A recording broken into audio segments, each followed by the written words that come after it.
ওসমান হাদিকে এই শুক্রবারে মেরে ফেলা হয়েছিল, ঠিক আজকে আবার এই একই শুক্রবারে তার বন্ধু জাবেরকে গুলি করা হয়েছে। আপনারা দেখেছেন গতকালকে আমাদের সম্মানিত বোন ওসমান হাদির স্ত্রী, যিনি এত পর্দাওয়ালা একজন নারী, যিনি আজকে তার স্বামীর বিচারটুকু পাওয়ার জন্য তার 10 মাসের ছোট্ট শিশুকে নিয়ে তিনি রাস্তায় রাস্তায় ঘুরতেছেন এবং তাকে 10 ঘন্টার উপরে কোনো খাবার দেওয়া হয় নাই। এইভাবে করে একজন সম্মানিত বোনকে আজকে রাষ্ট্র তারা রাস্তায় নামিয়েছে।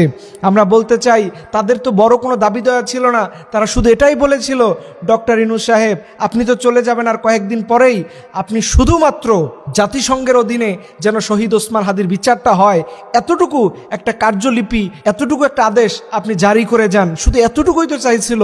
আমার প্রশ্ন এখানে, ডক্টর মোহাম্মদ ইউনূসের এই আদেশ বাস্তবায়ন করতে তার কি সমস্যা হতো? তার এটা লিখতে কত ঘন্টা সময় যাইতো? কিন্তু ডাল মে কুছ কালা হে।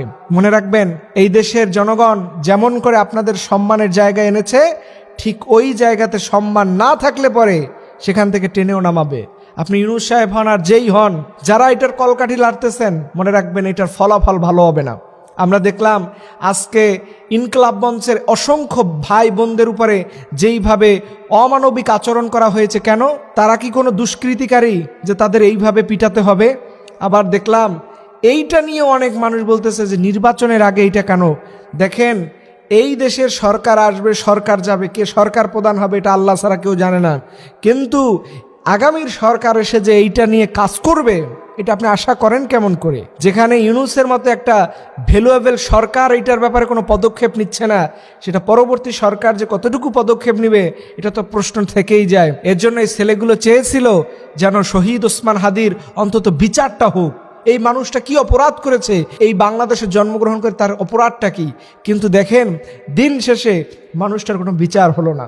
আজকে ওনার সম্মানিত স্ত্রী মাত্র 10 মাসের একটা ছোট্ট শিশুকে নিয়ে তিনি যেইভাবে করে ওসমান হাদির ফেস্টুন নিয়ে নিজের মুখটা ঢেকে রেখেছেন, ও আমার জাতি, ও আমার মুসলমান জাতি, এটা আমাদের কলিজা ছিঁড়ে যাওয়ার মতো অবস্থা। এই ব্যাপারটা নিয়ে অনেকে হাসাহাসি করতেছেন।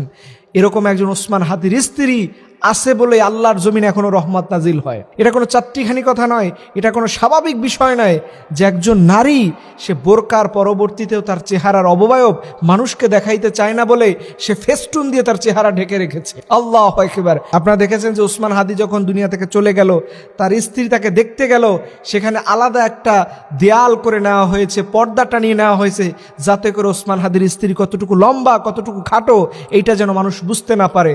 আহারে, এরকম একটা মানুষের স্ত্রী আজকে রাস্তায় রাস্তায় ঘুরতেছে। আর এই জাবেরের মতো যারা ইনকলাব মঞ্চের এই মানুষগুলো, এদের দেখলেই তো কলিজা ঠান্ডা হয়ে যায়।